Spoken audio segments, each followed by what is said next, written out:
각자 분주한 삶의 현장 속에서 굴하지 않고 시간과 장소를 이렇게 만들어서 예배의 자리에 나오신 여러분들을 주의 이름으로 축복합니다.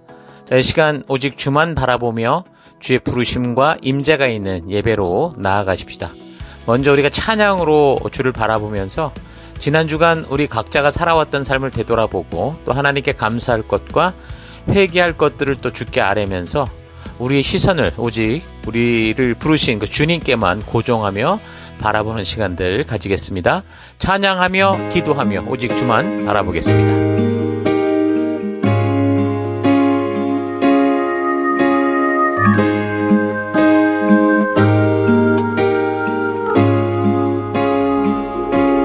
온 땅의 주인 되신 주님이 내 이름 아시며 사랑만 돌보네. 어둠을 밝히시는 새벽별 방황하는 내 맘 주의 길 비추시네.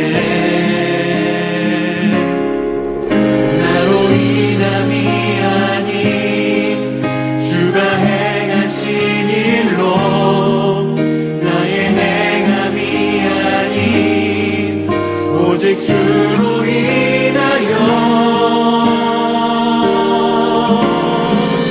나는 오늘 피었다 지는 이름 없는 꽃과 같네. 바다에 있는 파도 안개와 같지만 주는 나를 붙드시고 부르짖음 날 귀하다 하시네.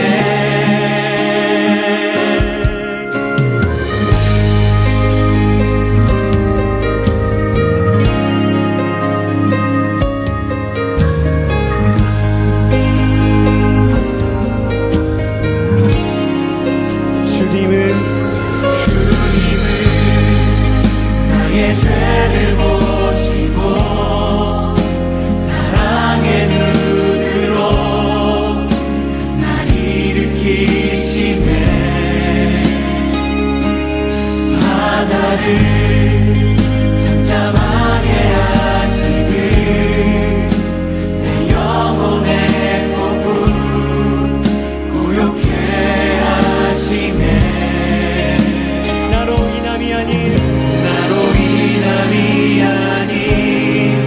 주가 행하신 일로 나의 행함이 아닌 오직 주로 인하여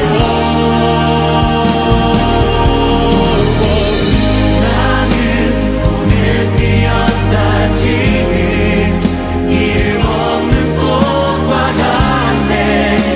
바다에 있는 파도 안개와 같지만 주는 나를 붙드시고 부르짖음 들으시며 날 귀하다 하시네.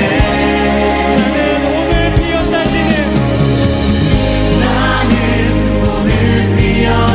지는 하나님, 지난 한 주간 동안 나의 길 속에 늘 동행자가 되어주시고 먼저 앞서 인도하여 주시니 감사합니다. 그런 주의 인도 속에서도 한눈 팔고 거룩하지 못한 생각과 욕심과 본능 속에 휩쓸려 살아왔던 것 회개합니다. 용서하여 주옵소서. 이 시간 흔들리고 방황하는 그곳에서도 함께해 주시고 변함없는 길과 계획과 모든 걸음이 되어주시는 우리 하나님만 바라보겠습니다. 그 예배로 나아갑니다. 용서하시고 회복하시고 우리를 거룩히 하시는 우리 주 예수 그리스도의 이름으로 기도했습니다. 아멘. 자, 이제 다 같이 우리가 함께 주일 우리 찬양과 경배로 나아가겠습니다. 할렐루야. 예수님은 하나님의 사랑이십니다. 온 세상의 구원자이십니다. 그 이름을 높이며 나아갑시다.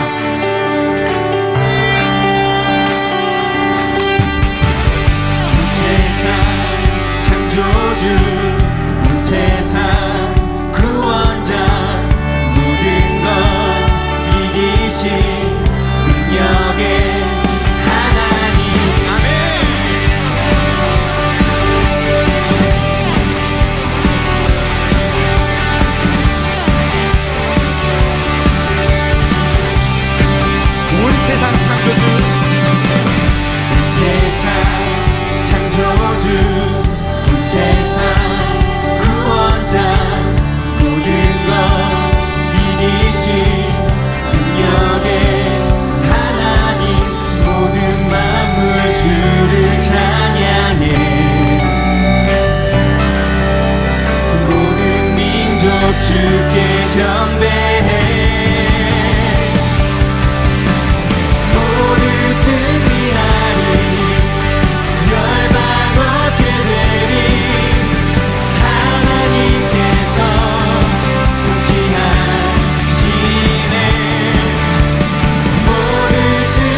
accepted. I know who I am. I am secure. I'm confident that I am loved. I know who I am. I am alive. I am set free. I belong to you. You belong to me.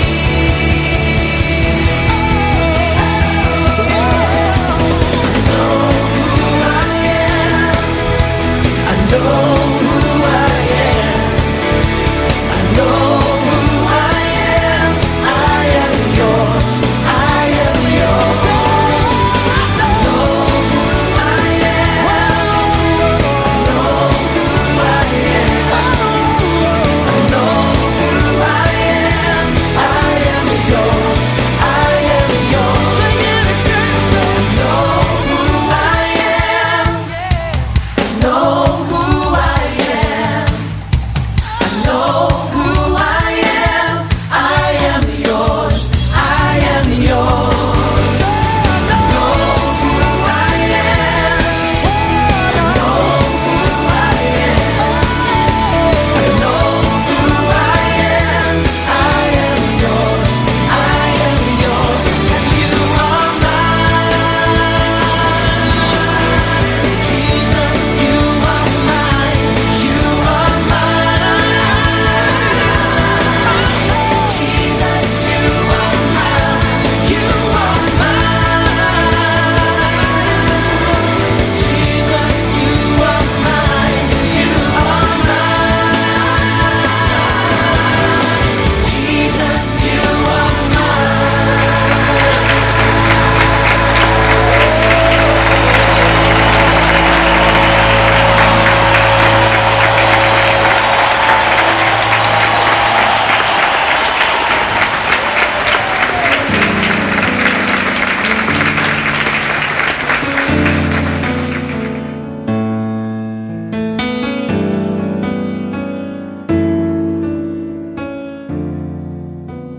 Here I am, oh God.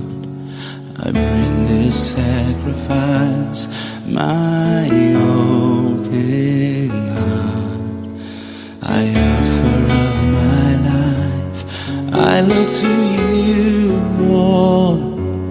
Your love that never ends restores me again. So I lift my eyes to you, Lord. In your strength will I break through, Lord. Touch me now. Let your love fall down on me. I know your love dispels all my fears. Through the storm I will hold on, Lord,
길 떠나며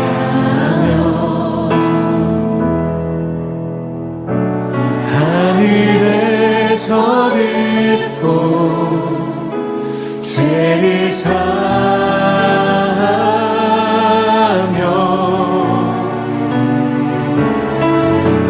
그들의 땅을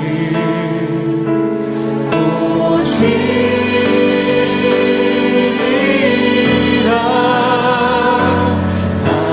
아버지여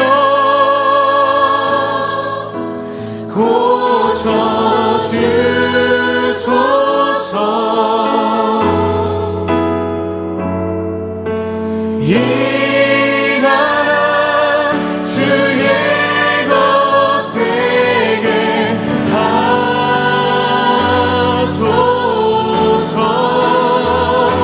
주 하나님 간절히 기도하오니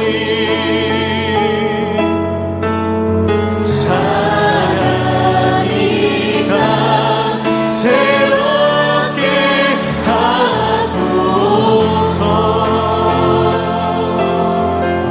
무릎 꿇고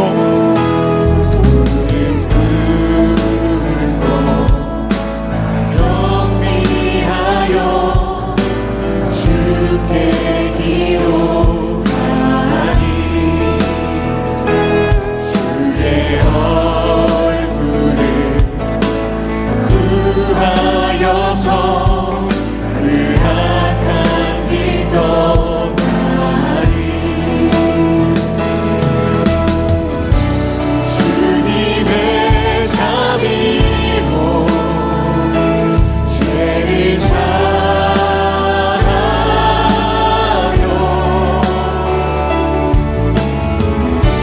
주님의 자비로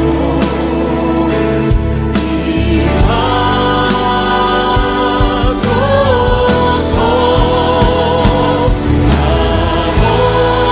아버지여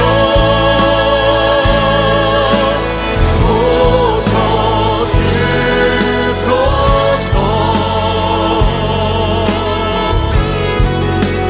이 나라 주의 것 되게 하소서.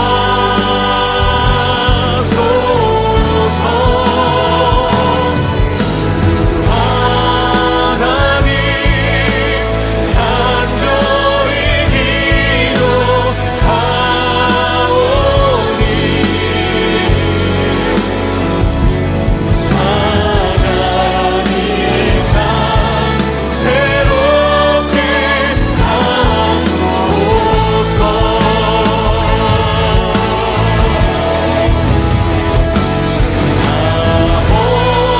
아버지여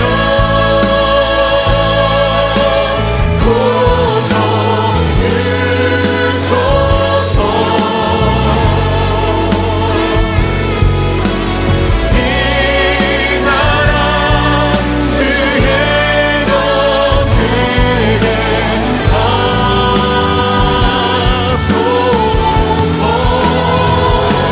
주 하나님 간절히 기도하오니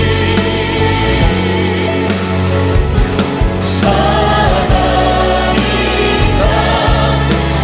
우리 시간 같이 한번 기도해 주시면 좋겠습니다. 나의 주 나의 하나님 아버지여 우리 나라를 고쳐주시옵소서. 우리 나라를 주님의 것 되게 하여 주시옵소서. 부질이 아닌 화음으로 연합으로 주님만을 위해 간절히 섬기며 나아가는 우리 나라 될 수 있도록 인도하여 주시옵소서. 이땅 새롭게 하여 주시옵소서.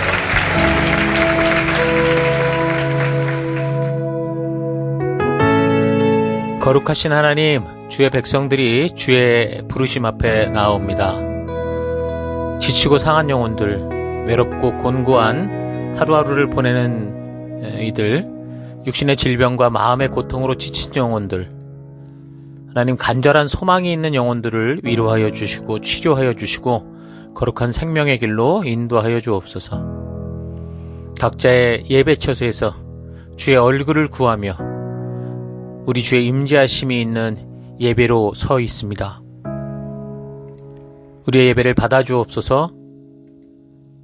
주의 거룩한 지성소에서 우리들을 오라 하실 때 예수의 피를 힘입어 겸손히 나아가는 우리가 되기 원합니다. 다 같이 사도신경을 고백하겠습니다. 나는 전능하신 아버지 하나님 천지의 창조주를 믿습니다. 나는 그의 유일하신 아들 우리 주 예수 그리스도를 믿습니다. 그는 성령으로 잉태되어 동정녀 마리아에게서 나시고 본디오 빌라도에게 고난을 받아 십자가에 못 박혀 죽으시고 장사된 지 사흘 만에 죽은 자 가운데서 다시 살아나셨으며 하늘에 오르시어 전능하신 아버지 하나님 우편에 앉아 계시다가 거기로부터 살아있는 자와 죽은 자를 심판하러 오십니다. 나는 성령을 믿으며 거룩한 공교회와 성도의 교제와 죄를 용서받는 것과 몸의 부활과 영생을 믿습니다. 아멘. 하나님, 우리의 이 고백이 단지 입술의 고백이 아니라 예배 순서로서의 고백이 아니라 우리의 삶으로 드러나는 고백, 우리 삶의 향기가 되고 우리의 그리스도의 편지로서 드러나는 우리가 되기 원합니다. 오직 주만 바라봅니다. 예수님 이름으로 기도했습니다. 아멘. 우리 주변 분들과 같이 인사하십시다. 하나님께서 당신을 사랑하십니다. 아멘.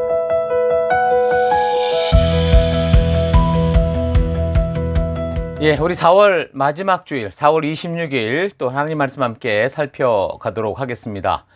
자, 지난 2주간 동안 우리 여운진 선교사님께서 오셔서 창조와 또 진화에 대한 귀한 부분들을 나누어 주셨었는데, 자, 이제 계속해서 이어서 창세기 3장에서 6장, 인간의 타락, 그 의미, 이 부분에 대해서 함께 살펴가도록 하겠습니다. 오늘 또 본문에 해당되는 창세기 3장 1절에서 5절까지 먼저 봉독해 드리겠습니다. 그런데 뱀은 여호와 하나님이 지으신 들짐승 중에 가장 강교하니라. 뱀이 여자에게 물어 이르되 하나님이 참으로 너희에게 동산 모든 나무의 열매를 먹지 말라 하시더냐. 여자가 뱀에게 말하되 동산 나무의 열매를 우리가 먹을 수 있으나 동산 중앙에 있는 나무의 열매는 하나님의 말씀에 너희는 먹지도 말고 만지지도 말라 너희가 죽을까 하노라 하셨느니라. 뱀이 여자에게 이르되 너희가 결코 죽지 아니하리라. 너희가 그것을 먹는 날에는 너희 눈이 밝아져 하나님과 같이 되어 선악을 알 줄을 하나님이 아심이니라. 아멘. 예, 오늘 우리 창세기의 원 역사 중에서 두 번째 주제죠. 우리가 다룰 주제는 타락입니다. 1장, 2장에서 하나님께서 온 우주 시공간을 창조하신 후에 해, 달, 별과 또 각종 짐승과 식물과 어류와 조류들을 창조하시고, 그리고 이제 마지막에 인간을 창조하시는데 참으로 보시기에 심히 좋았더라 하실 만큼 기쁨으로 모든 인류의 시작의 첫 역사의 문을 여시는 그런 이야기를 우리가 살핀 겁니다. 그러니까 창조의 이야기는 불과 창세기 1장, 2장, 그러니까 2장의 짧은 내용이지만 이 창조의 사건을 다루는 1장과 2장이 없다면 이 기독교 신앙은 성립될 수 없는 우리 믿음의 아주 가장 중요한 시작이요 기초석이다라고 했습니다. 창세기는 시내산에서 열방의 제사장 나라로 하나님과 언약을 맺은 백성들에게 하나님이 누구신가를 소개하는 아주 중요한 부분이라고 했는데, 그래서 오늘날 믿음의 나라로 들어오는 모든 성도들에게도 마찬가지로 우리가 하나님의 백성으로 초대받은 자로서 그렇게 우리를 부르신 그 하나님이 누구신가를 바르게 알 수 있는 아주 중요한 계시의 말씀을 전해주는 게 창세기입니다. 그래서 교회 안에서조차 자기가 상상하는 하나님, 그런 예수님, 그런 성령님을 찾고 있는 이런 시대에 하나님이 누구신지를 성경의 계시를 통해 바르게 아는 것에서부터 바른 믿음이 시작된다라는 거, 그래서 결코 잊지 말아야 됩니다. 자, 아무튼 창세기 1장, 2장에는 이렇게 너무도 놀랍고 기쁜 소식이 전해지는데, 그런데 바로 다음 장인 3장에서는 바로 인간의 타락에 대한 이야기가 나옵니다. 바로 여기에서 죄라는 것에 대한 개념이 나오는데, 여기서 이제 죄의 개념이 어떻게 됐느냐? 그러니까 세상의 어떤 종교도 인간의 죄의 기원을 정확하게 언급하고 가르치는 그런 종교는 없습니다. 오직 기독교만, 이 성경 안에만, 특히 창세기에서만 유일하고 분명하게 우리에게 말해주고 있죠. 그러니까 사람들은 현재 세상에서 벌어지고 있는 잘못된 것을 죄라고 하는데 성경대로 하면 그거는 타락의 결과물입니다. 그러니까 세상은 사실 죄에 대한 정확한 기준과 정의를 세울 수가 없죠. 다만 함께 한 사회 안에서 공동체로 살아갈 때 사람의 수가 늘어감에 따라 그 중에는 공동체 질서를 어지럽히고 안녕과 평화를 파괴하는, 그러니까 반사회적 행동을 하는 사람을 제재할 필요가 있게 되면서 서로의 합의된 기준을 정하고 약속함으로 그 기준에서 벗어날 때 이제 죄를 묻고 거기에 따른 대가를 지불하게 하고 있죠. 자, 그래서 그 죄에 대한 적용이 사실은 어떤 공동체, 그 집단마다, 국가마다 다를 수 있다는 겁니다. 그러니까 각 나라마다 다를 수 있고, 같은 나라 안에서도 미국 같은 경우는 50개의 주가 모여 있는데 모든 것은 아니겠지만 각 주마다 법의 적용이 다른 부분이 많습니다. 자, 그러니까 죄의 개념이 모두 같지 않다는 거죠. 그러니까 타락이라는 단어의 사전적 의미가 올바른 길에서 벗어나 나쁜 길로 빠지다 이건데, 성경적 의미의 타락이란 하나님의 뜻을 저버리고 자기 마음대로, 자기 느낌대로 살겠다고 하는 겁니다. 그래서 타락의 결과로 온갖 죄들, 그러니까 하나님의 뜻에 어긋난 일들이 시작이 돼서 아담의 첫 자녀들부터 형제를 향한 살인을 저지르고 더더욱 타락하면서 그 결과 아담 이후에 약 1600년간 이어졌던 인류의 첫 세대들이 홍수 심판으로 다 사라지게 됩니다. 그리고 홍수 심판에서 살아났었던 노아의 가족으로부터 다시 새롭게 시작된 세대들도 바벨탑 사건으로 드러난 것처럼 다시 타락한 삶을 살아가게 되는데, 그래서 하나님은 또다시 심판한 게 아니고 언어를 나누시죠.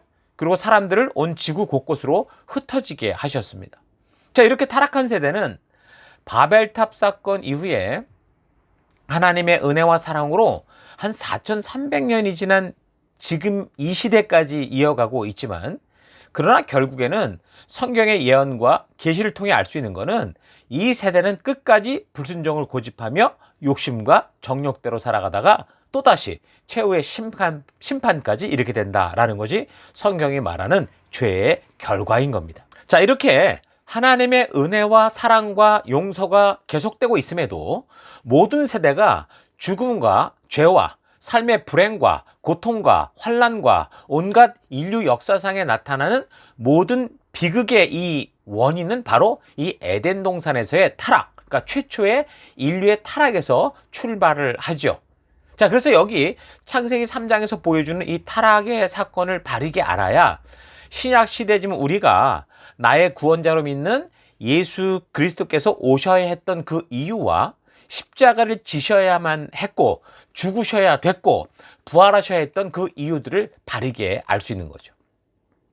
자, 이 타락은 분명 하나님께서 먹지 말라 했던 선악을 알게 하는 나무의 실과를 먹으면서 발생했습니다. 그러니까 하나님께서 모든 만물을 창조하시고 아담에게 그 모든 것을 맡아서 돌보게 하시면서 모든 것을 다스리며 누리게 하셨지만, 다만 그 동산 중앙에 있는 선악을 알게 하는 나무의 열매만은 먹지 말라고 하셨죠. 그러면 반드시 죽게 될 것이다 라는 그 사실도 분명히 미리 알려주셨습니다. 자, 그러면 하나님께서 이렇게 말씀하셨다고 아담과 하와가 이 과실을 결국 먹게 될 것이라는 이 사실을 모르셨을까요? 그러니까 많은 사람들이 자, 이런 질문을 가지고 아주 격앙된 대화들을 나눕니다. 하나님은 전능하신 분이어서 분명히 아담과 하와가 할 일들을 알고 계셨을 것인데, 그렇다면 왜 그곳에 그것을 두셔서 인간들로 하여금 그것을 따먹게 했느냐? 그리고 아담과 하와가 저지른 잘못으로 인해서 저들만 불순종의 대가를 받게 하는 게 아니라 왜 그들로 인해서 태어나는 그 모든 후손들, 지금을 살아가는 우리에게까지 그 원죄가 전가된다고 하면서 우리도 심판을 받아야 되느냐? 자, 이런 질문 외에도 아주 날이선 질문들을 가지고 인간이 죄인으로 단정지어지는 것에 대해 의문을 가지고 격앙된 대화를 하게 되는데, 우리 성도들이 이런 것을 바르게 이해하기 위해서 먼저 하나님은 어떤 분이신지를 바르게 우리가 알아야 되고, 하나님께서 인간을 어떤 존재로 왜 창조하셨고, 또한 인간에게 주신 이 자유의지라는 게 무엇인지를 온전히 알아야 됩니다. 자, 그래서 그 하나씩 좀 답을 찾아가 보면, 먼저 하나님이 어떤 분이신지를 바르게 알려면 성경과 역사 전체를 통해서 하나님이 어떻게 일하시는지를 알아야 되고, 또한 무엇보다 하나님의 형상을 닮아 창조한 인간이 어떤 존재인지를 알아야 됩니다. 인간은 잘 알다시피 하나님의 형상을 닮아 지어진 존재입니다. 그러니까 하나님의 형상을 닮았다는 의미는 여러 가지로 해석될 수 있는데, 무엇보다 인격성을 가진 존재, 그러니까 자유의지를 지니고 스스로 결정하며 살아가는 인격체라는 겁니다. 그러니까 지정의를 가지고 스스로 느끼고 스스로 생각해서 결정한 후에 스스로 원하는 대로 행동할 수 있는 그런 존재로서, 독립성을 가지고 자유의지를 지닌 그 존재라는 것은 인간이 하나님을 닮은 아주 중요한 부분이죠. 우리가 하나님을 닮았다고 할 때 바로 이런 부분을 닮은 겁니다. 그래서 이 자유의지는 그를 창조하신 하나님까지도 거부하거나 받아들일 수 있는 아주 대단한 거죠. 자, 그러니까 우리가 지난주까지 창조의 주제에 대해 나눌 때 살폈듯이, 이 진화론자들이 말하듯 처음에는 열등한 존재였다가 수십억의 세월을 거쳐서 고등한 존재가 된 게 아니고요. 하나님은 처음부터 하나님을 닮은 존재로 신과 같이 스스로 결정하고 행동할 수 있는 자유를 지닌 아주 대단한 존재로 창조하셨다는 겁니다. 그러나 인간이 가진 자유의지는요, 절대자요 창조주 되신 하나님이 지닌 그 자유의지와는 분명히 다릅니다. 하나님은 스스로 계시고 전지전능하시고 무소부지하셔서 그 누구의 간섭도 영향도 받지 않으시고 아무런 제한 없이 스스로 행하시는 분이십니다.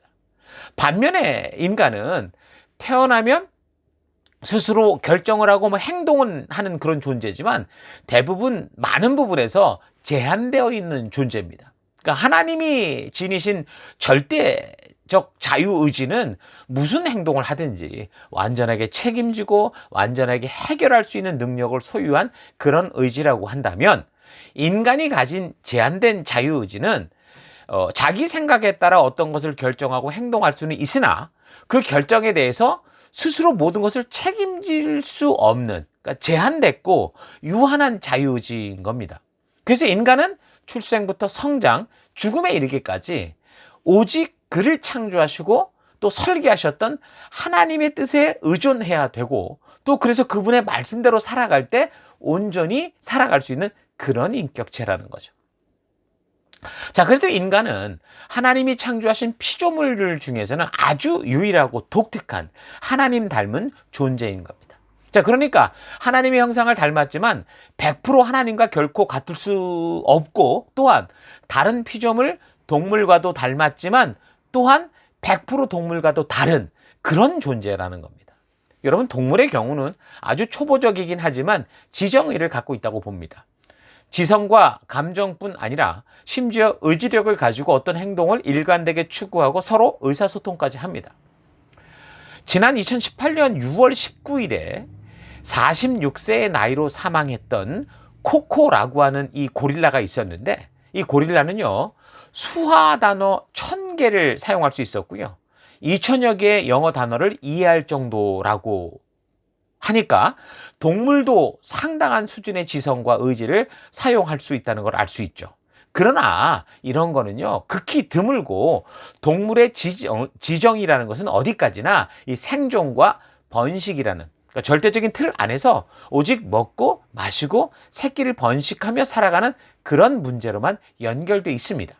그러니까 동물은 지정이는 있대, 그리고 관계 속에서 살아가는 측면에서 인간과 닮은 면이 있다고 해도 인간과 절대적으로 같을 수 없기에 인격성을 갖고 있다고 말하지 않습니다. 그러니까 예를 들면 동물과는 약속이 되질 않아요. 어디서 만나자, 무엇을 하자, 이런 게 되지 않습니다. 그리고 사자가 사냥을 해서 배부르게 먹고 나면요, 누워 자기만 하지 혹시 사냥감이 떨어질 때를 대비해서 남은 것을 저장해 놓으려고 그렇게 작정하고 준비하는 이런 일은 없습니다. 사자는 배고프면 본능에 따라 그냥 무조건 사냥하러 나가는 겁니다. 지금 기분도 썩 내키지 않고 한 끼 굶는다고 뭐 당장 큰일 나는 것도 아니니까 한 끼 정도 굶어볼까? 라고 생각은 아예 하지 않는다는 거죠. 그저 본능에 따라 움직일 뿐 자의적으로 인간처럼 생각하며 선택하여 행동한다고 할 수 없어요. 사자도 분명히 사냥을 하러 가려고 의지적으로 작정해서 결행하지만 그것은 배고플 때 행동하는 본능이라는 프로그램에 따라 움직이는 것이지 스스로 선택하는 것이 아니기 때문에 자유의지가 아니라는 거죠. 그러니까 대표적인 예로 동물들이 번식을 위해서 교배를 할 때 보면 어떻습니까?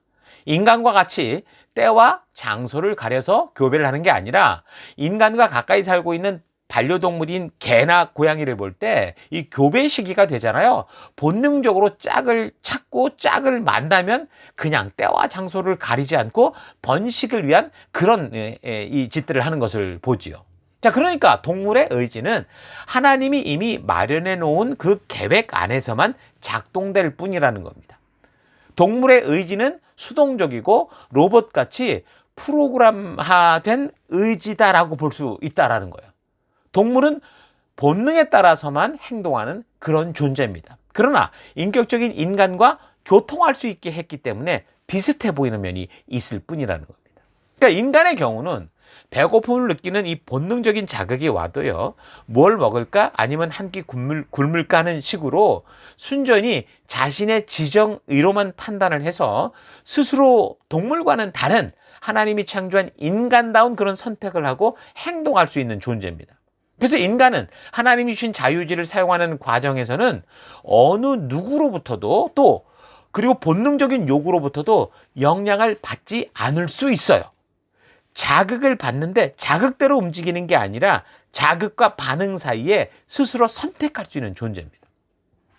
사람은 동물처럼 번식과 생존 본능의 프로그램화가 돼서 자극이 오면 무조건 그대로 행동하도록 움직이는 의지, 그게 아니고 자기의 판단과 결단에 따라 스스로 그 행동을 조절할 수 있는 그런 자유의지가 있다는 겁니다.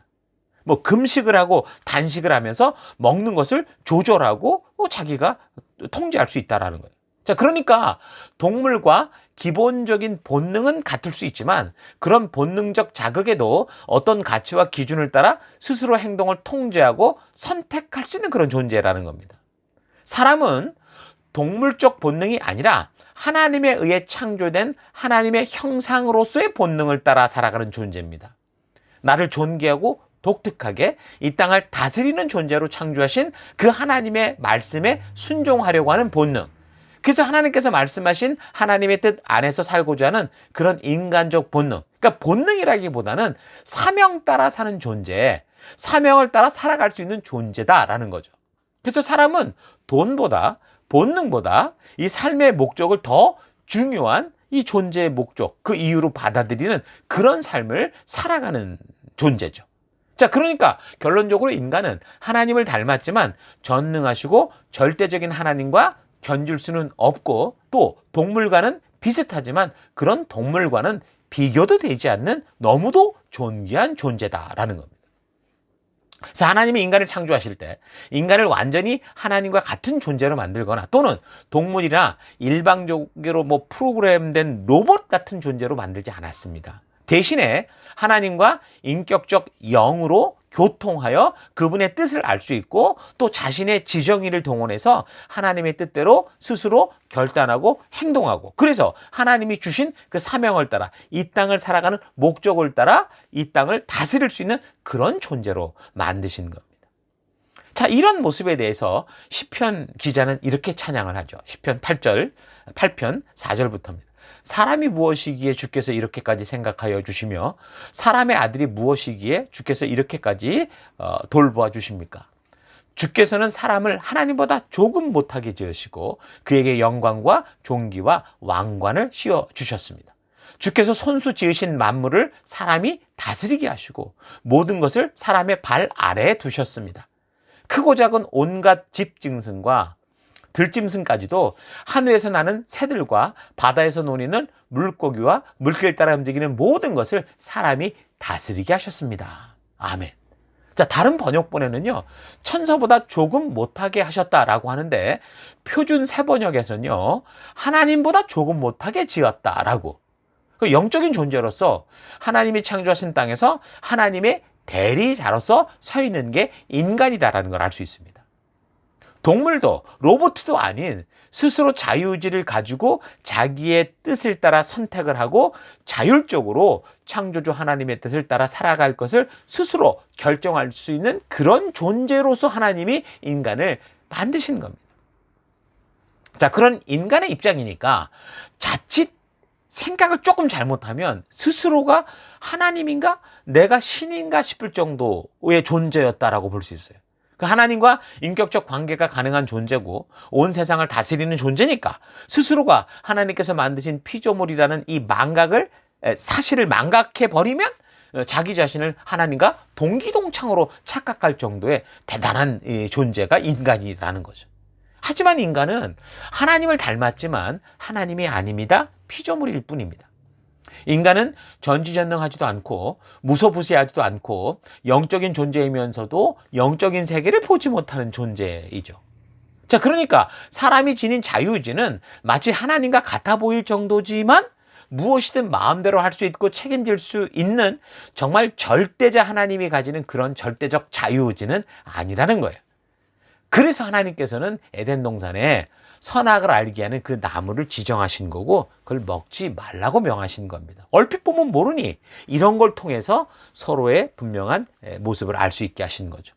인간이 스스로가 자유의지를 가지고 마음대로 할 수 있으나 나를 창조하신 분의 뜻대로 살아가는 피조물이라는 사실을 항상 기억할 수 있도록 이런 명령을 주신 겁니다. 그러니까 에덴 동산에 다른 과일은 먹을 수 있었지만 다시 말해서 이 땅의 모든 만물을 하나님 대신하여 다스리고 통치할 수 있었지만 선악과는 먹지 말라. 다시 말해서 나는 하나님의 피조물로 나를 창조하신 그분의 뜻을 따라 사는 존재다라는 걸 잊지 말라는 거였어요. 자, 그러니까 선악을 알게 하는 나무는 인간에게 자신의 정체성을 잊지 않도록 하는 그런 나무였던 거죠. 이해가 되십니까? 자, 이제 에덴 동산 중앙에 선악을 알게 하는 나무가 있었던 이유를 알았을 겁니다. 자, 그러면 이 나무는 하나님이 누구신지를 알게 하는 것이었고 또한 하나님께서 사람을 얼마나 완전한 자유를 주어 창조하셨는지를 알게 하는 것이었고 또한 사람의 존재가 창조주 하나님으로 말미암아 태어났고 그래서 그의 뜻대로 살아가야 되는 존재라는 것을 알게 하는 거죠. 그저 일반적인 신관을 가지고 신은 전지전능하다라는 시각에서만 선악과를 보면 왜 사람들이 타락할 것을 알고도 선악과를 뒀냐라는 의문이 생기지만 그러나 하나님께서 이렇게 인격적 자유주의를 지닌 귀한 존재를 만드신 분이다라고 보면 선악과는 피조물 된 사람들이 창조주 되신 그 하나님과 질서 있는 조화를 이루며 함께 행복하게 살아갈 수 있도록 하는 그러니까 하나님과 사람 사이에 경계를 알게 하고 사람과 다른 피조물과의 경계를 알게 하는 창조주의 역사에 동참하는 삶에 초대된 그러니까 하나님의 사랑과 은혜가 담긴 하나님의 깊은 배려가 있는 나무가 바로 선악과다라는 걸 알 수 있는 거죠. 자, 그런 의미에서 우리가 계속 살펴온 하나님의 말씀, 이 신의 산 약속은 이 시대를 살아가는 모든 인간들에게 너무 소중한 그러니까 선악을 알게 하는 나무와 같은 그런 의미를 가지고 있는 거예요. 말씀이 그런 의미를 가지고 있습니다. 그러니까 오늘날 이 성경의 말씀이 바로 선악을 알게 하는 나무, 하나님의 분명한 뜻을 알게 하는 나무, 하나님과 우리와의 경계선, 또 다른 피조물과의 경계선, 영적인 세계와 육적인 세계를 다르게 알게 하는 그런 역할을 하고 있는 게 바로 성경인 거죠. 자, 그런데 이 아담은 사탄의 이간질하는 그 말을 듣고 그가 부여받았던 이 자유의지를 가지고 이 놀라운 힘을 가지고 하나님의 뜻을 의심했고 자신의 의지를 가지고 의도적으로 이 선악을 알게 하는 나무의 과실을 따먹어 버린 겁니다. 자, 이거는 단순히 호기심의 과실을 하나 훔쳐먹은 그런 문제가 아니고요. 스스로가 하나님과 같아질 수 있다. 내가 하나님이다 라고 하는 사탄의 죄악된 길에 동참하는 반역이었고요. 더 이상 하나님의 뜻을 따라 살지 않고 내 생각대로, 내 뜻대로, 내 마음대로 살겠다고 하는 그러니까 하나님의 자리에 자기가 앉아버린 극도의 교만의 행위였습니다. 자, 이런 교만의 결과는 당연히 뭐였습니까? 하나님과의 관계 단절을 불러왔죠. 그래서 결국 최초의 인간들은 저들을 창조하신 아버지 되신 하나님과 관계가 끊어지고 만 겁니다. 선악을 알게 하는 나무의 실과를 먹고 나서 사탄의 말처럼 저들이 하나님과 같아졌느냐 하면 그렇지 않았어요. 저들은 자신들이 이 열매를 먹는다고 해도 사탄의 말과는 달리 창조주 하나님과 같이 될 수 없는 존재다라는 것을 바로 깨닫게 된 거죠. 그걸 알고 나니까 이전과 달리 자기의 마음과 이 심령의 평강과 자유가 완전히 없어졌고 대신에 불안함과 공허만 가득 찼죠. 하나님을 만나면 죽을까 싶은 두려움에 숨을 곳을 찾는 그런 지경에 이른 겁니다. 하나님은 불순종의 대가가 죽음이다라고 분명하게 그 사실을 말씀하셨었죠. 자, 이 말은 죄를 짓는 순간 내가 너를 죽여버리겠다라고 이렇게 협박한 게 아니고요. 이 열매를 먹는 결과는 영원한 죽음에 이르게 된다라는 걸 알게 하셨던 겁니다. 그래서 결국 아담과 하와는 죽음의 길로 들어서게 된 거예요. 영원한 죽음의 길을 스스로 열었고 그 돌이킬 수 없는 길들에 들어서 버리게 된 거죠. 영원한 죽음의 상태가 되고 만 겁니다. 자, 그러나 하나님은 이런 아담과 하와를 그렇게 죽음의 길로 그냥 가도록 방치하신 게 아니라 대책을 세워주시죠.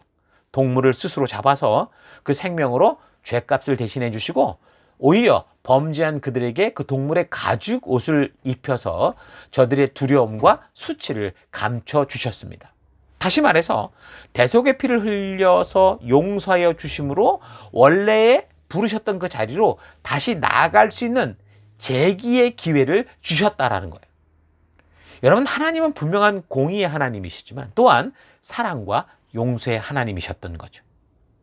그러나 이런 동물을 통한 대속의 피는요, 온전한 하나님과의 관계를 다시 완전하게 회복시키는 그런 능력이 없었습니다. 단지 하나님의 공의로 인한 심판의 그 순간을 피하고 잠시 죽음의 상태를 벗어날 수 있었지만 하나님과의 온전한 관계의 회복은 아니었죠. 그래서 선악을 알게 하는 이 열매를 먹을 때 반드시 죽는 길로 가게 된 그 상태가 되돌이켜지는 것은 아니었다라는 거예요. 그러니까 자유의지를 지닌 존재가 선택한 그 행동의 결과는요, 참회와 노력으로 해결되는 게 아니고요, 하나님께서 먼저 손을 내밀고 구원의 손길을 주셔야만 다시 온전하게 회복이 가능한 그런 문제였습니다. 그래서 구원과 하나님과의 관계 회복의 문제는 인간의 노력으로 되는 게 아니에요. 종교적인 힘으로 되는 게 아닙니다. 하나님의 전적인 은혜로 그렇게 해서 시작되는 하나님이 제시하는 하나님의 방법으로만 해결될 수 있는 거죠. 그래서 우리는 바로 여기 창세기 3장의 기록을 통해서 하나님과의 온전한 관계를 완전히 회복시키게 하는 유일한 방법이 뭐냐라는 걸 볼 수 있는 겁니다. 하나님이 알게 하시는 그 희생의 제물, 대속의 제물 되신 예수 그리스도와 그가 지신 십자가의 피 흘림이 왜 구원과 회복에 꼭 필요한지를 알게 되는 겁니다. 히브리서 9장 22절, 율법을 따라 거의 모든 물건이 피로써 정결하게 되나니 피 흘림이 없은즉 사함이 없느니라. 그러니까 죄의 대가는 죽음이라는 거예요. 그래서 예수님의 십자가는 하나님이 타락한 인간을 구원하시기 위해서 하나님의 공의와 하나님의 사랑을 동시에 이루심으로 하나님께서 예비해 주신 너무도 소중한 온전한 관계의 회복의 장소, 그게 예수님의 십자가인 겁니다.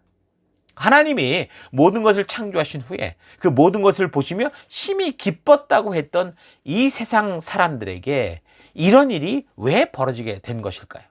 서두에 말했듯이 하나님은 모든 것을 책임지는 절대적 자유지를 가지고 계시지만 인간은 스스로 선택하고 결정할 수 있는 것까지의 자유를 가지고 있지만 그 결정할 것을 책임질 수 없는 그런 제한된 자유의지를 가졌기 때문이죠. 그래서 그래서 아담과 하와가 선악과를 먹느냐 마느냐 하는 결정을 스스로 하고 그렇게 따먹는 행동을 할 수 있었지만 그 선악을 알게 하는 나무의 실과를 먹는 선택 이후에 나타나는 그 결과들에 대해서는 전혀 책임질 수 없는 그런 상황이 벌어진 겁니다. 자, 그러면 그 선악을 알게 하는 나무의 실과를 먹고 난 후 사람이 책임질 수 없는 결과가 뭡니까? 그 하나님의 말씀대로 죽음이 임한 거예요. 당장 그 실과를 먹고 그 자리에서 고꾸로 죽는 그런 육체적인 죽음이 아니었고 하나님과의 영원히 단절되는 죽음이었습니다. 로마서 5장 12절. 그러므로 한 사람으로 말미암아 죄가 세상에 들어오고 죄로 말미암아 사망이 들어왔나니 이와 같이 모든 사람이 죄를 지었으므로 사망이 모든 사람에게 이르렀느니라. 그러니까 선악을 알게 하는 나무 옆에는 영생하게 하는 나무가 있었던 것으로 봐서요. 사람들이 영생하는 나무의 열매를 먹기 전에는 사람들이 육체를 가지고 얼마나 오랫동안 살 수 있었는지는 모르지만 육체로의 삶은 분명히 유한했고 곧 사망하는 것이었기 때문에 선악과를 먹을 때 반드시 죽게 되는 이 죽음이란 결국 하나님과 영원히 단절되는 죽음을 의미한다고 볼 수 있습니다. 자, 그래서 하나님과 동행하며 영원히 함께 할 수 있었던 천국과 같은 에덴 동산에서 쫓겨나게 됐는데 여러분 이거는요 단지 지역을 이동하는 정도의 개념이 아닙니다. 하나님과의 관계가 영원히 단절돼 버린 상태, 죽음의 상태를 상징하는 거예요. 천국에서의 영원한 삶의 길이 아니고 결국 지옥으로 떨어지게 되는 세상에서의 그런 삶이 되었다라는 거죠. 우리는 너는 죄인이라고 하면 정색을 하고 난 그런 사람 아니라고 말합니다. 자신의 삶이 자랑할 만하지는 못해도 난 누구에게도 죄를 짓고 사는 그런 사람은 아니다라고 생각을 하죠. 그래서 성경에서 우리를 죄인이라고 단정하는 것에 대해서 상당히 기분 나빠하면서 반발하는 사람들 많이 있습니다. 그리고 왜 아담의 죄가 우리에게까지 유전되고 그걸 우리가 왜 감당해야 되느냐? 그건 말도 안 된다라고 말을 하죠. 이건 맞습니다. 성경도 부모의 죄가 절대로 자녀에게 전가되지 않는다라고 말씀해요. 그러니까 구약 성경은 분명히 부모의 죄가 자녀에게 전가되지 않을 것이라고 약속했어요.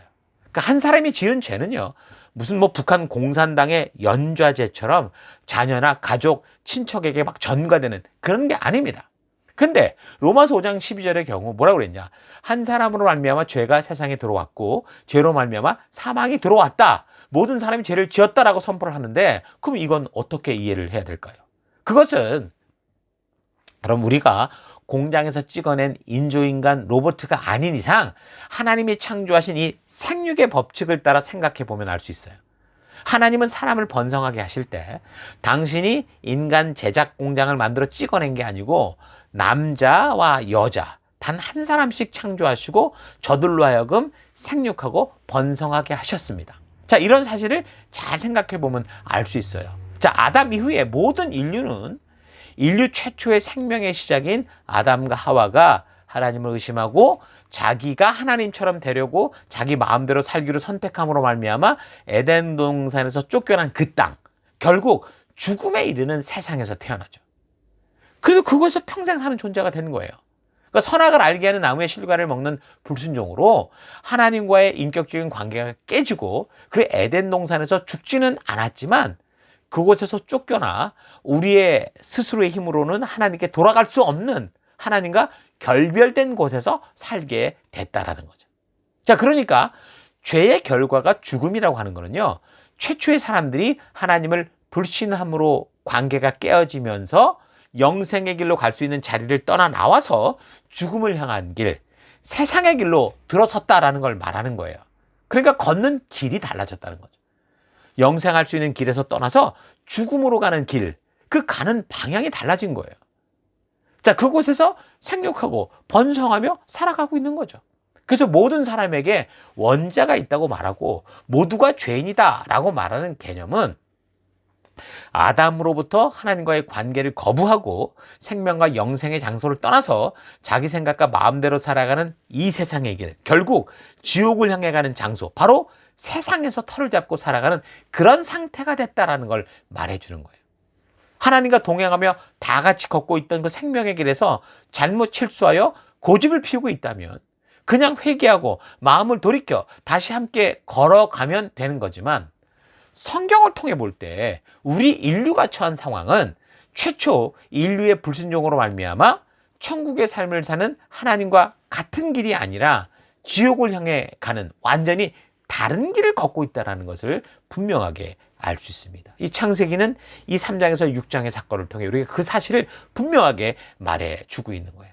물론 그런 길 나름대로 살아가는 삶의 이야기들이 있죠. 그래서 그 길을 걸어가면서도 이 세상 속으로 살아가면서도 뭐 착한 일을 하기도 하고 훌륭한 사람이 되기도 하고 부자가 되기도 하고 권세자가 되기도 하고 도덕적으로 종교적으로 바르게 살기도 하는데, 그런데 그 길에 그렇게 살아가는 길의 그 끝이 어디냐? 그 종착지가 어디냐? 바로 영원한 죽음이다라고 성경이 말씀합니다. 빙산에 부딪혀서 배 바닥에 구멍이 나서 점점 가라앉고 있는 타이타닉호를 타고 있는 모습이라는 거죠. 바로 우리 인류의 모습이 바로 이렇다라고 분명하게 창세기는 이야기를 해주고 있습니다. 그러니까 창세기 3장에서 이 타락 사건이 보여주는 것은 사람들이 에덴으로 대표되는 하나님과 동행하는 길에서 한 사람의 욕심에 찬 결정으로 에덴을 떠나 자기의 생각과 욕심대로 걸으면서 사탄과 동행하는 길로, 생명의 길에서 완전히 다른 죽음의 길을 향한 그 길을 걷고 있다는 이 상태를 보여주고 있는 겁니다.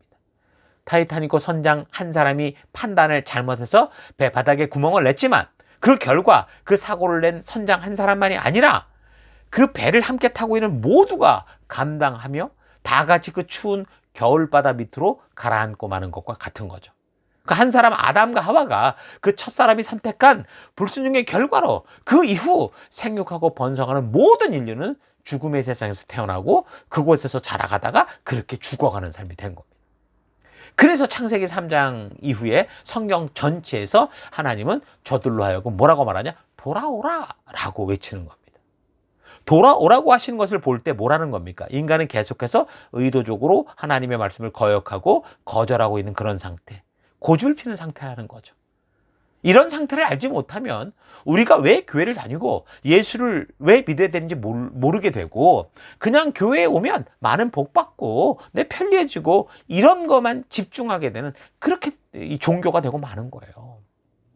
사람들에게 원죄가 유전되고 있다는 말은 우리가 지금 지옥으로 향한 길에 서 있는 상태다라는 걸 말하는 거거든요. 사람의 출생은 부모로 인해 되어지기 때문에 그 부모가 저희처럼 호주로 이민 와서 아이를 낳으면 그 아이는 호주의 시민권자가 되고 호주 시민으로 살아가게 되잖아요. 그러니까 하나님의 길을 떠나서 인간의 길을 걷는 사람들이 낳은 모든 생명들은 바로 그 세상 속에서 속한 자로 태어나서 그 지옥으로 가는 세상의 시민권을 가지고 살아가고 있는 거예요. 그래서 그 잘못된 길에서 태어나서 그 길이 전부인 것처럼 그 길에서 살아가는 사람들과 경쟁하고 다투고 조금 더 가졌냐 못 가졌냐 이래가면서 애써 수고해서 잘 살아보고 싶다고 그렇게 발버둥 치며 살아가지만 그 길의 끝이 죽음이요 지옥의 길에서 허둥거리는 상태, 이거를 지금 원죄다, 죄인이다 라는 말로 표현을 하는 겁니다. 그러니까 길의 문제. 멜번에서 아들레이드로 가는 그런 길을 열심히 달려가면서 곧 시드니에 도착할 거야 라고 생각하는 건 착각이죠. 그러니까 지옥이라는 끝을 향해 달리는 이 길에서 나는 착하게 사니까, 종교적으로 사니까, 도덕적으로 사니까 천국에 갈 것이라고 생각하는 거 똑같은 거예요. 착각입니다.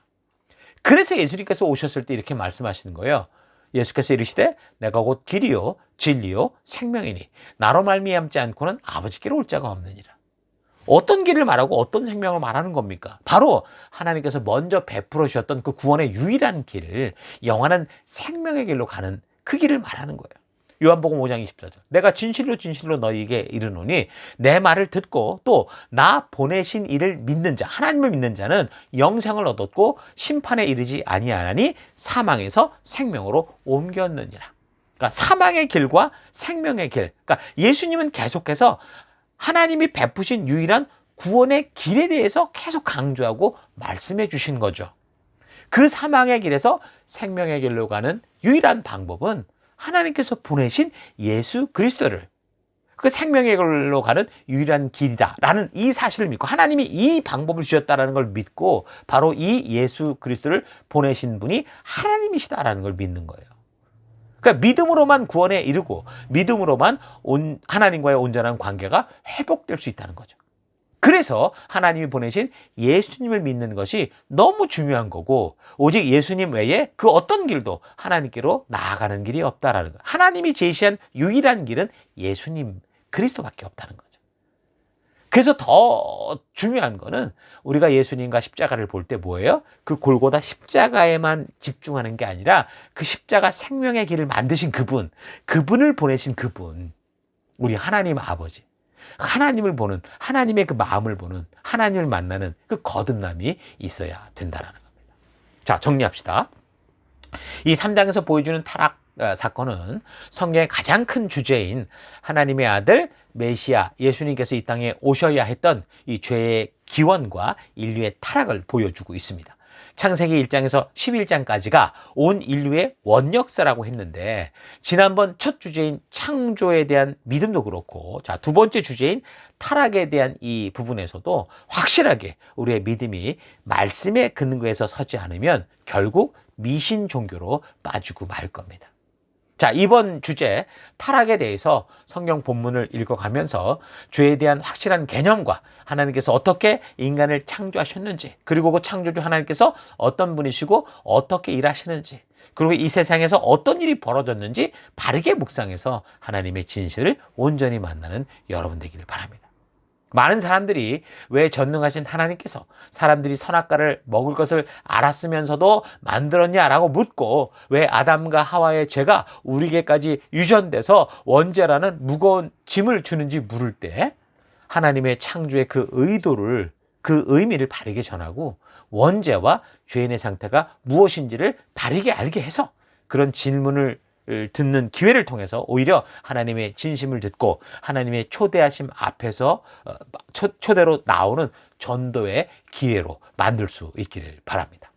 자, 오늘 살핀 창세기 3장에서 5장까지의 내용을 좀 요약을 해보면, 3장은요 아담과 하와의 최초 타락의 사건에 대해서, 그리고 4장은 타락 이후 첫 후손들로 살았던 가인과 아벨에 대해서, 그리고 그 후손들이 어떻게 살았는지에 대해서, 또 죄가 점점 번성해 가면서 이 첫 인류의 후손들이 결국에는 심판의 길로 가는 모습에 대해서 보여주고요. 자, 5장은 최초 인류의 조상 아담으로부터 노아에까지 이르는 그 혈통적인 계보를 적고 있는데, 성경에는 홍수 심판 이전의 세상이 어떤지에 대한 기록이 없지만 여기에는 노아 이전 세대에 대한 족보가 나와 있어서 성경 연대기를 계산하는 그런 근거로 우리가 볼 수 있습니다. 자, 그래서 창조로부터 홍수까지의 시간을 잘 계산해 보면 약 1656년 정도가 지난 걸 알 수 있습니다. 만약에 BC로 따진다면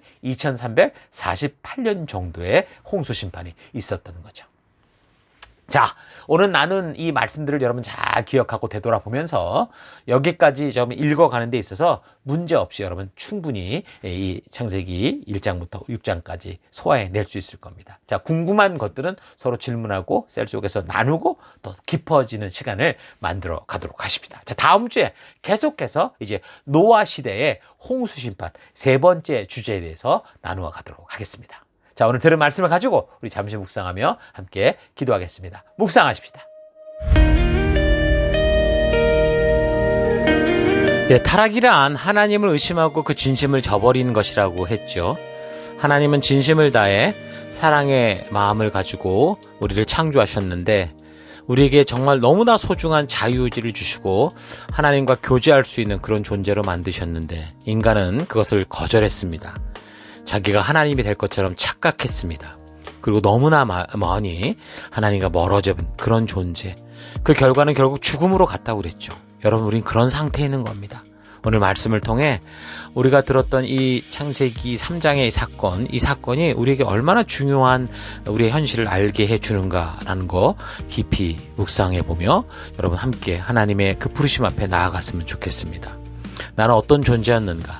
하나님 앞에서 정말 아무것도 아닌 먼지 같은 존재가 이렇게 사랑받고 있는데 나는 어떤 모습으로 이 하나님의 말씀 앞에, 교회 앞에 나와 있었는가 좀 잘 되돌아볼 수 있기를 바랍니다. 그래서 이제 더 이상 우리가 이 죽음의 길에서 마치 내 스스로 살아낼 수 있는 것처럼 살아가는 존재가 아니라 오직 예수님만이 하나님이 주신 유일한 생명의 길이다라는 거 잊지 않고 이 생명을 따라 걸어가고 이 생명을 전하는 우리가 될 것을 결단하기를 바랍니다. 그러나 하나님께서 우리 가운데 말씀하시도록, 우리를 통해 일하시도록 우리가 이 시간 우리의 이런 이 죄된 모습을 예수로 말미암아 거룩히 하신 하나님께 감사하며 정말 내가 선 그곳에서 이제 하나님 나를 구원한 거룩한 백성답게 서기를 원합니다. 우리 결단하면서 이 시간 함께 잠시 기도하기 원하는데, 첫 번째로 기도할 때 하나님, 나는 죄인입니다. 내가 처한 이 길은 멸망의 길입니다. 그래서 하나님의 도우심이 필요합니다. 주님, 우리에게 오셔서 나를 이끌어 주시고 인도하여 주옵소서, 나를 붙잡아 주옵소서 기도하시고, 두 번째, 하나님, 인간에게 소망을 찾는 게 아니라, 이 세상에서 길을 찾는 게 아니라 하나님의 말씀에서 하나님께 소망을 찾는 참된 믿음의 길 걷기 원합니다 기도하시고, 마지막 세 번째, 하나님, 내게 주어진 것이 무엇인가를 보는 인생이 아니라 나와 함께하는 이가 누구인가, 나와 동행하는 이가 누구인가를 보는 내가 되기 원합니다. 그래서 내가 어느 곳에 있든지 주님과 동행하는 그 빛을 잃지 않고 더욱 어두울수록 밝게 빛내는 주님의 빛과 소금된 열방의 제사장된 내가 되기를 원합니다. 우리 다 같이 함께 기도하겠습니다. 기도하십시다.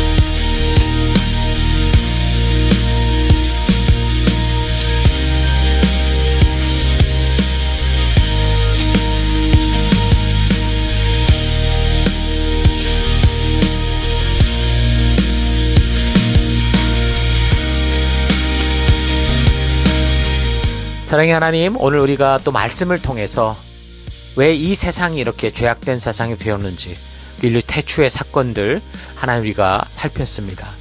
인간의 타락이 어떤 결과를 만들었고 오늘 이 시대가 왜 이렇게 흘러가는지를 하나님 그 원인을 분명하게 알게 하셨는데, 하나님, 참으로 주님, 이제는 내가 죽음의 땅에서 태어난 그런 존재, 그런 죄인임을 고백합니다. 하나님, 용서하여 주옵소서. 우리가 걸어가는 이 길은 아무리 찬란해 보여도 죽음의 길이라는 거 잊지 않고, 하나님, 우리가 주님만을 붙들고 나아가는 우리가 되기를 원합니다. 하나님, 당신의 그 전적인 은혜가 필요합니다. 우리 가운데 오셔서 이끌어 주시고 인도하여 주옵소서. 하나님, 이 땅을 살아갈 때 그래서 인간과 이 세상에 소망을 두는 게 아니라 오직 하나님께, 오늘 하늘에 우리가 참된 소망을 두고 참된 믿음의 길을 걷는 내가 되기를 원합니다. 나에게 주어진 것이 무엇인가를 보는 인생이 아니라, 하나님, 나와 함께하는 이, 그것을 주신 그분이 누군가, 나와 동행하는 우리 하나님만 바라보며, 우리 예수님만 바라보며, 그래서 내가 어느 곳에 있든지 나와 함께 해주시는 그 예수님과 동행하는 참된 빛과 소금된 자, 열방의 제사장된 자, 증인된 거룩한 주의 백성된 삶 살기를 결단합니다. 하나님 함께 해주시고 이 죄악된 세상 가운데 참된 생명 주심을 감사드리며 예수님 이름으로 기도했습니다. 아멘.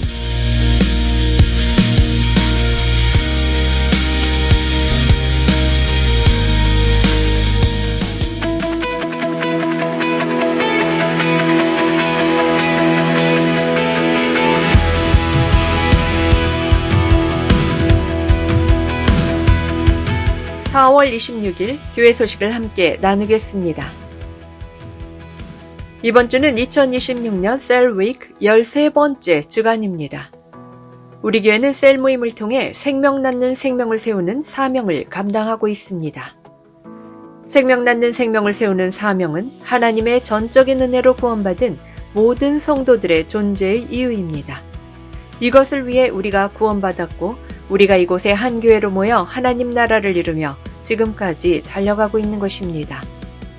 그러므로 모든 성도는 영적인 가정 셀에 속하여 말씀의 기초를 확실하게 쌓으며 그 말씀 위에서 지체들과 서로 격려하며 하나님께서 순종하는 우리를 통해 이루시는 치료와 회복의 놀라운 은혜들을 누리시기 바랍니다. 사랑의 돌봄과 성경과 역사 교육, 이것이 가장 중요하고 부름받은 자들의 핵심적인 사명인 것을 잊지 말고 셀 모임으로 적극적으로 모여주시기 바랍니다. 4월 넷째 주인데요. 매월 네 번째 주간 저희 교회가 집중하는 사역 포인트는 교회에 속한 모든 성도를 주님이 주신 이 교회의 사명에 합당한 사역자, 동역자로 세워가는 것입니다. 각자의 달란트에 맞는 자발적 헌신으로 성도로서 신나게 사명을 감당하는 사역의 현장을 만들어 가십시다. 성도는 교회의 구경꾼이 아니라 교회에 속한 성도로서 우리가 각자 감당해야 할 책임에 헌신하는 것이 하나님 나라를 세워가는 성도로서의 사명입니다. 그래서 우리 교회 성도들은 한 분도 빠짐없이 누구라도 교회 가족팀이나 방문자팀에 소속되어서 함께 주신 사명을 이루어가고 있으니 모두 하나 되어 생명 낳는 생명을 세워가는 사명을 감당해 가십시다. 2026년 4월 전체 동역자 리더십 모임이 있습니다. 오늘 저녁 8시 30분 전체 동역자 리더십 모임이 구글 미트에서 있습니다.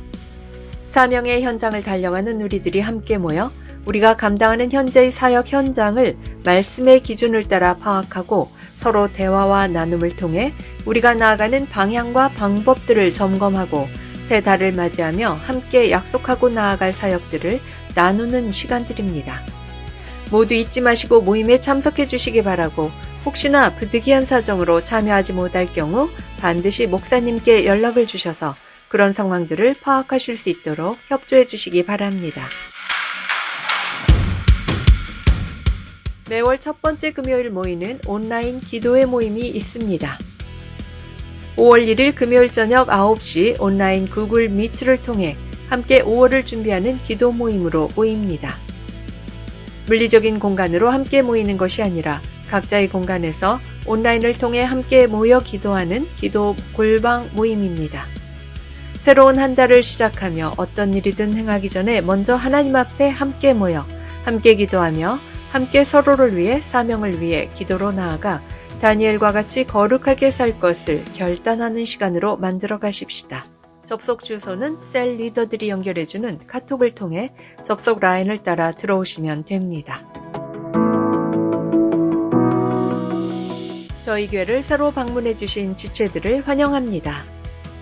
오늘 이곳 예배당 예배 그리고 영상 온라인 예배에 처음 참석해주신 분들을 주의 이름으로 환영합니다. 우리를 이곳에 부르시고 함께하게 하신 하나님께 감사하고 그 사랑으로 우리 모두 함께 귀한 교회로 하나 되는 시간들이 되기를 바랍니다. 오늘 예배 후 성도의 교제는 본당 옆 건물 1층 로버트 화이트홀에서 모이게 됩니다. 함께 오셔서 귀한 성도의 교제 가운데 하나님의 은혜와 축복을 경험하실 수 있기 바랍니다. 예배 후 교제는 스캇 교회의 오후 예배가 있어서 4시 50분까지 마치고 모두 함께 교제했던 테이블이나 의자들을 정리하신 후 5시까지 퇴실합니다. 이어지는 교제는 멜번시티 곳곳에서 자유롭게 누리시기 바랍니다. 다음 주일 예배도 계속해서 스캇 처치 예배당에서 예배 드립니다. 우리가 예배를 드리고 있는 멜번시티 CBD 안에 있는 스캇 처치 본당에서 2시에 예배를 드립니다. 미리 예배 시간 5분 전까지 오셔서 거룩하고 귀한 예배, 하나님의 말씀으로 거듭나는 예배 되도록 하십시다. 우리가 드리는 예배는 계속해서 매주 영상으로 미리 준비되어 교회 사이트에 매주일 오전 6시에 업로드됩니다. 또한 교회 유튜브에도 같은 시간에 업로드가 되니 어떤 이유로든 예배당 예배를 나오지 못하게 되는 경우 각자가 처한 처소에서 각자 가능한 시간에 하나님의 부르심 앞에 스스로 나아가 예배 드리실 수 있기 바랍니다. 내가 처한 어떤 상황과 환경 속에서도 변함없이 거룩한 예배자로 서서 온전한 예배를 드리실 수 있기 바랍니다. 지금까지 4월 마지막 주일 교회 소식이었습니다. 한 주간도 믿음으로 말씀 따라 승리하는 여러분들 되시기 바랍니다.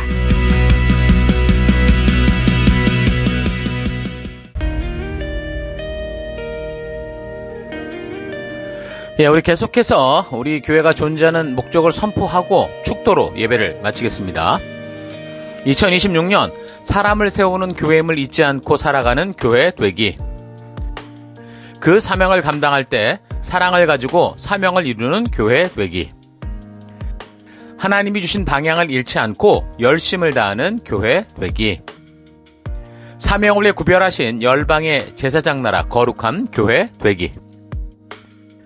어떤 상황과 환경 속에서도 하나님의 말씀대로 용기 있게 순종하는 교회 되기. 아멘. 자, 이런 부르심 잊지 마시고 이제 각자 보냄을 받은 삶의 터 곳곳으로 돌아가셔서 우리가 보냄을 받은 그 세상과 그 땅의 풍요와 화려함에 속지 않고 우리를 부르신 그 부르심 따라 하나님 나라를 이루어가는 거룩한 빛과 소금으로 승리하는 귀한 증인된 삶 살아가는 한 주 되시기를 바랍니다. 다 같이 기도하겠습니다. 이제는 우리 주 예수 그리스도의 은혜와 하나님의 그 크신 사랑하심과 성령님의 감화, 감동, 위로, 축복, 충만하심이 오늘 말씀을 통해 우리에게 예수 그리스도의 십자가가 왜 꼭 필요한지를 알게 되므로 이 세상을 살아가지만 이제는 이 세상처럼이 아니라 하나님께서 나를 창조하시고 인도하시는 곳으로 나아가는 하나님 백성다운 삶을 살 것을 결단하는 모든 백성들 머리 위에 이제로부터 영원토록 함께 하실지어다.